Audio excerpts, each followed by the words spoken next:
Welcome to Getting It On with James and Heather. I'm Heather Dawn. And I'm James Guay, and we're here dishing out sex, love, and relationship advice. Do you want to give me some advice? Sure. What about Doug? We have a special guest, Doug Braun-Harvey. Hi, Doug. Welcome. Hi. It's a great day to talk about sexual health. Hello. Yeah. When's not a good day, right? And more specifically, 6 principles of Yes. sexual health. There you Not got it. 7 or 8, 6. If you go over, we're going to have to kick you off the show. That's right, because we'll overwhelm people with too much sexual health. Exactly.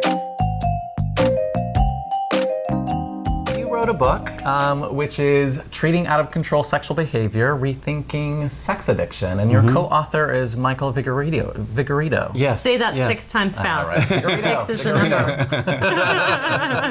Right.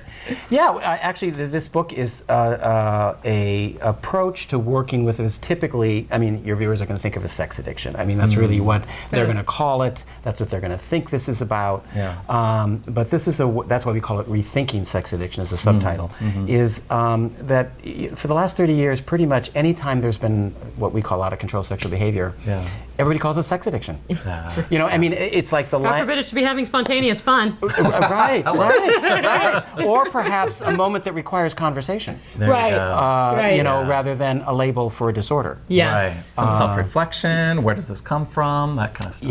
Yeah. We call what we think is going on in the country is we call the country suffers from premature evaluation. I like that. You know, Premature evaluation. Yes, and that's they use the word sex addiction as a way to really try to get people's attention, but it's taken as a label. Yeah. Right. Gosh. Well, and it truncates the conversation that could be there, I imagine, as well, right? Yeah. Well, actually, I think it truncates the conversation people are afraid to have there. Yeah. And so this language actually serves a function to avoid very hard conversations that I don't think people have any idea how to have. It's not like gee, I know exactly how to do this and I'm choosing not to.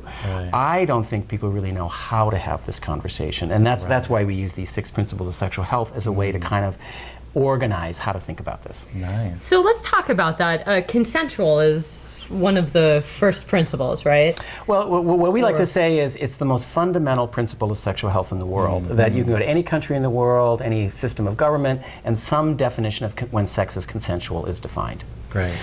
You know, it's interesting. I've been reading a lot lately, especially with, Brock Turner and, a lot of these young kids, oh, they're just kids, they're partying. And it was like, well, she was just passed out.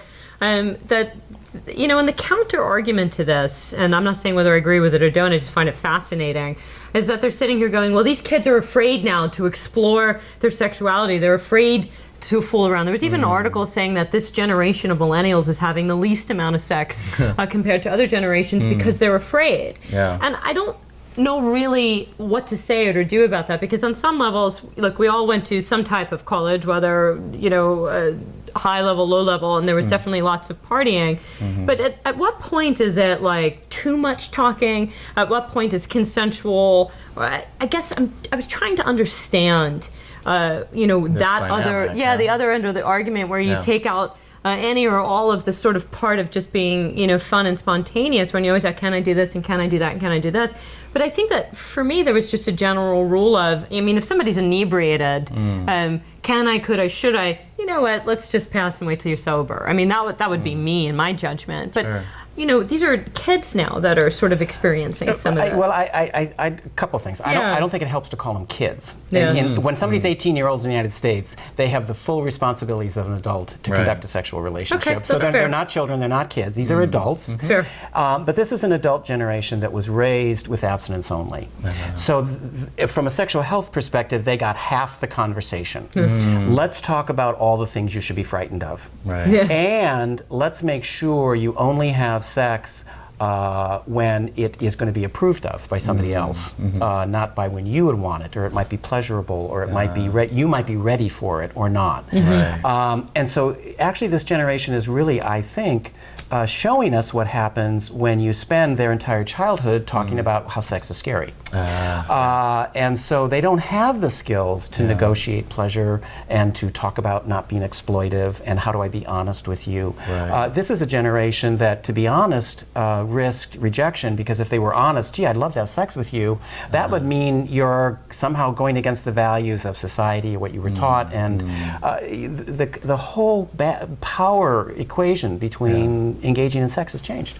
Well, there's not models for having these kinds of conversations about what turns us on or what we'd like or how to assert our needs or make requests when it comes to sexual relationships, right? Can you define for us how you envision sort of this consent? Like, what do you think defines? Well, I think I'm going to talk about two principles at the same time: consent and non-exploitive. Oftentimes, people confuse consent with exploitation. Consent is actually a very basic idea, and that is a person has sex with another person because both people have said yes. You know, I mean, so where I think all of the complications come in is around this idea that sex is supposed to be non-exploitive. So if somebody's under the influence, a power differential, these are all exploitation, power dynamics around sex, and people call that consent. So it's a mislabeling. Actually, the far more difficult conversations we're having in the country are about how do we not use power to gain access to somebody for sex. How do we actually make it about pleasure? Make it a mutual shared values, like we both want this to happen and we kind of have a similar values as to why we want this to happen. There is a ton of power play in sex and sexuality in the bedroom, and that's very interesting that you would even bring that up, especially with what's been going on in politics in the last 24 hours. And then, you know, I just want to also circle back to something when you said not to refer to 18-year-olds as kids, because I remember reading an article that the brain doesn't get to its full stage of development until like 2025. And so they still have, even though they can drink or drive, well, they can't drink till 21, well, in this state, or fight in the Army, the reality is that their brain still is developing at 18. So then from a sex education perspective, what are we doing when they're 7 and 12 to teach them about consent? Not in sexual situations. Or how do we teach youth about exploitation, that this is a real human behavior people do? And what can we teach a 10-year-old what exploitation looks like in a non-sexual situation, so then when they're 18 they go, oh, that's kind of exploitive. And they understand what exploitation looks like other than learning about it for the first time in a sexual situation. So I think these principles of sexual health are a way to understand how to conduct and understand sexual behavior without it having to be always about sex. You can learn about honesty without it having to be about, you can learn about pleasure without it only being about sexual pleasure. You can learn about consent without it having to be about sexual consent. I think it's about also bringing the intimacy back. Right, or bringing even intimacy in. There seems to be, at least what I've found, is that there's this big disconnect between being intimate and being sexual. And I find that there's often a disconnect in that. And maybe that's just part of being a human species, because on one level we're driven to the primal nature of, you know, building the human race, I don't know, or let me get that stress out. And then there's a sense of really needing deep emotional intimacy. But I do often see a lot of separation. I think you see a lot of it in porn. Well, right? And that's the thing. It's like, as far as, you know, my perspective, it's like there's a place for sexual freedom and exploration and enjoyment that doesn't necessarily include the intimacy of emotional connection and those kinds of things. And yet, I think something that's important to have in both arenas is compassion, right? That you are treating another and yourself in ways that are caring, even if you're not in love or it's not for the purpose of love. You know, but anyway, I'm curious your perspective on all that. I'm going to bring this to the men I work with out of control sexual behavior. I've been doing this for about 25 years. And one of the things I like to make the distinction in working with people who are having difficulty with these sexual health principles. They're having difficulty being honest. They're maybe engaged in sexual activity that their partners don't have the same value system, and the way they're resolving this value conflict is to be secretive. Is that we talk with men about being vulnerable rather than being intimate. Because I think vulnerability is about actually introducing yourself to somebody in a way that could easily be stigmatized or judged. But you still need to introduce yourself to somebody because you need to be known. And so we talk a lot with the men about, do you want to be known? And do you know who your partner is? And are you having conversations that create spaces where you can learn to know each other? That may not create intimacy. That might create distance. It might create fear. It might create disappointment. It might even create disgust. And But it's a vulnerable moment. Right. do you work only with men, or do you work with women as well? Actually, no. The work I've been doing for over several decades has been specifically with men in an outpatient private practice. Men who are coming to me and saying, I'm a sex addict. That's what they always say. I'm a sex addict. But one of the things we do, first of all, to deal with this premature evaluation situation, is to say, well, what are you trying to tell me? We don't. That word immediately means nothing to us. They have to unpack it and tell us what that means, and we spend a great deal of time unraveling just those two words. Right. And the only men we work with, I think, is particularly important as well, is we only work with men that are involved in consensual sexual activity.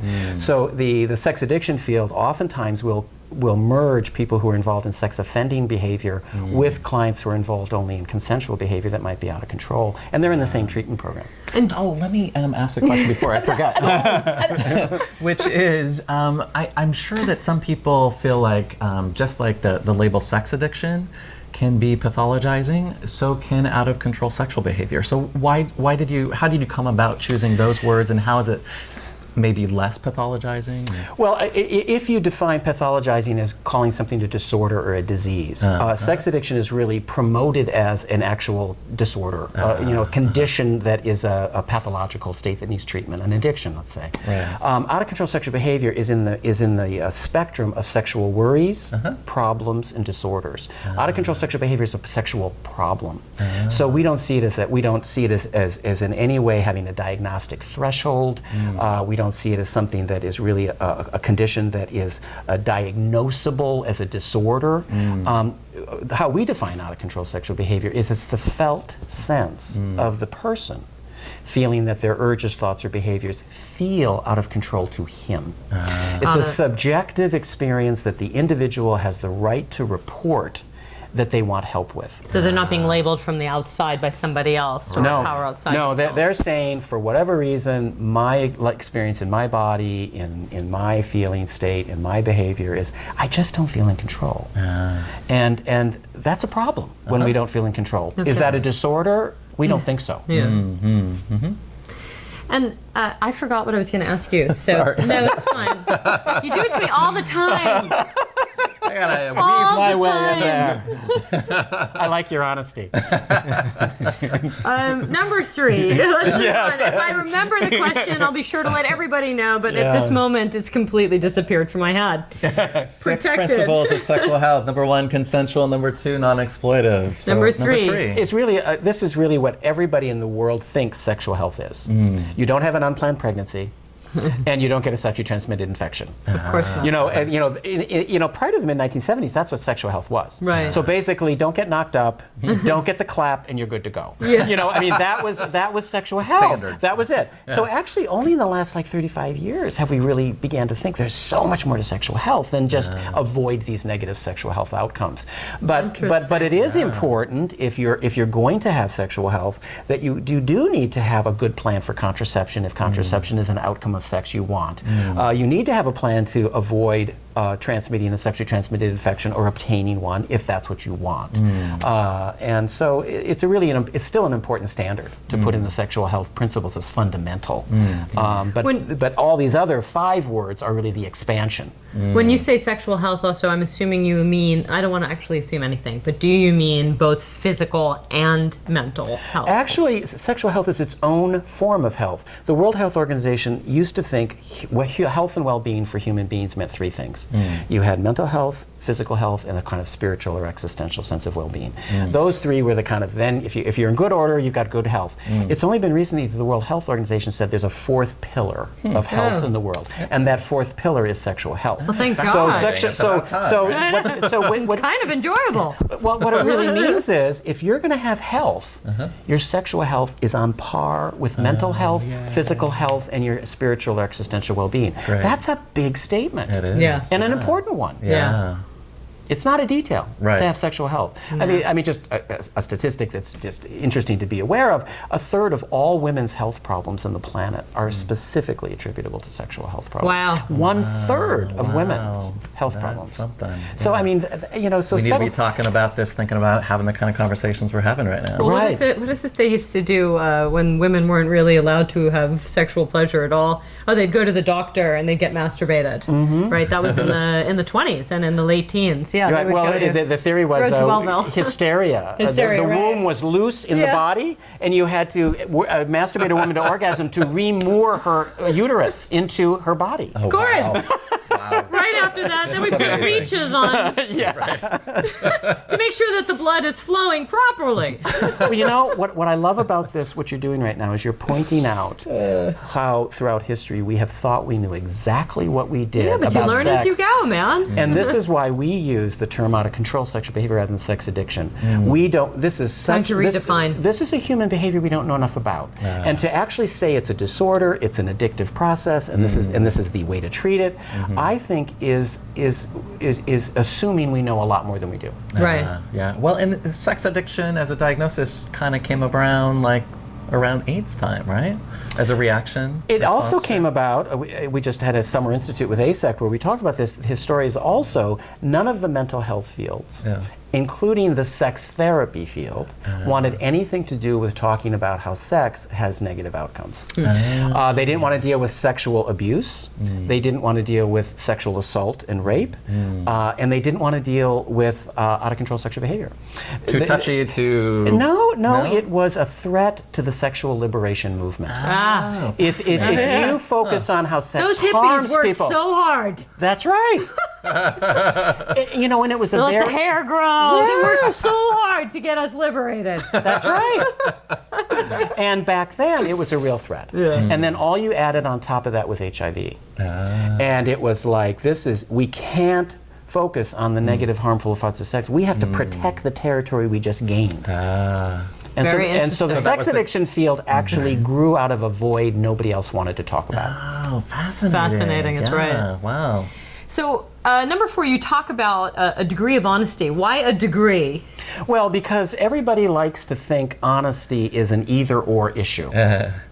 And when we look at, I just saw a presentation on honesty and sexual pleasure cross-culturally in different countries, and they did research on transparency and honesty in sexual relations. Oh, that's cool. I'd like and to they see that. actually, Yeah, they right. actually found that the couples who had more mystery and less honesty had more enjoyable Esther sex, Perel. had more enjoyable sex, and actually had a more robustly pleasurable sexual life over the course of the relationship. Makes sense. That the full transparency actually works against erotic pleasure throughout the course of and desire. So fascinating because I've mentioned this before where I said when guys are always like, what's your fantasy or what kind of porn you're watching, and I've mentioned this on camera before, and I'm just like, I'm not sharing that with you. And it's not because I'm trying to keep a secret from you. Yeah. It's just that I actually don't want you to know because I enjoy the erotic nature of it. I'm selfish about it. Yeah. And I kind of want it to be Protective of mine. your- I don't need it to become reality. I actually love where it is and I love what we're doing. And so, let's focus on this and don't worry about what my visions are.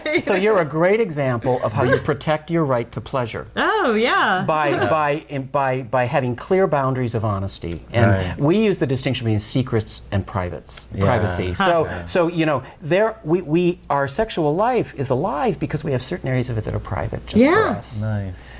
And the men who have out of control sexual behavior and a treatment for it, many industry standards have complete transparency. They call it a disclosure statement where you have to say everything. And so what ends up happening is actually for some couples this is devastating to their libido sexual goes lives down. of their relationship. Sure. And the sex addiction field is not a sex therapy trained field at all. You can become a certified sex addiction therapist in the United States without having any training in human sexuality. Jesus.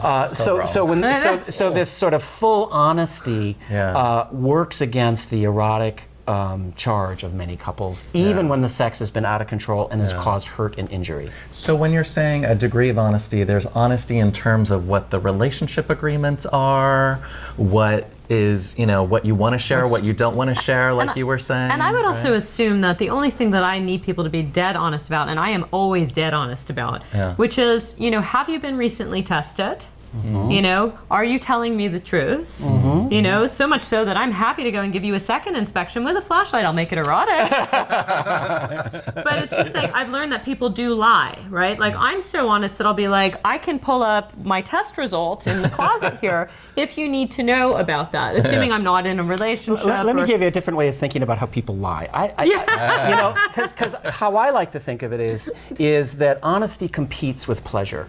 And if my pleasure is going to be threatened if my pleasure is going to be competing with honesty, and if I'm honest with you, I won't get the pleasure that I want from you, people tend to choose pleasure. And so when we call people liars, or that they lie, I think we miss the human dilemma sexual pleasure puts us in, where we want pleasure, so smart. and yet so we're actually in conundrums. We're not pathologists. We're not in pathology. We're just conflicted. And many times we choose a degree of less honesty because some other motive is more important. This is so great. I hope you wrote that in your book, because I'm going to read it. We did write it in our book. So excited. That is in our book. Excited. That is in our book. Number 5. Yes. Understanding values of sexual activity. Right, we call it shared values. Okay. So the idea is, if I'm going to have sex with another person, or even sex with myself, do I know what the meaning of this activity is? And is it aligned within my value system? Give an example. So I am wanting to have sex with a third partner in my couple. Because it's going to be so erotically pleasurable. It is so much in the center of what I think is really meaningful and sexual. But my value system says, I'm going to be honest with you about it. I'm not going to go find another couple to do that with and experience it. I want to do it with you. So I'm going to have to be honest with you and talk about it. And that person may say, no way. Right. It is not within my value system. I want nothing to do with this. And now we have a very important conversation to be had. Right. It doesn't have to stop there. No, but we have to figure out what are the shared values. They may resolve this by saying, you know what our shared value is? Our sexual pleasure is really important. Let's see if we can figure out another way to do this. Great. Or the value may be, we are only sexually exclusive with each other. And they both, somebody may relinquish a pleasure to have something they gain by keeping the relationship agreement. Interesting. Very interesting. It is. Lots of ways to resolve these attachment has meaning and value. And sometimes a sexual act that is very pleasurable may not compete well with maintaining love. Oh, gosh, you're so smart. You keep saying all these smart things. I wish I had a pad and paper. I want to write them down and then It's on video. I want to post them on Facebook and quote you. Like, I'm loving it because you're just neatly wrapping. Great.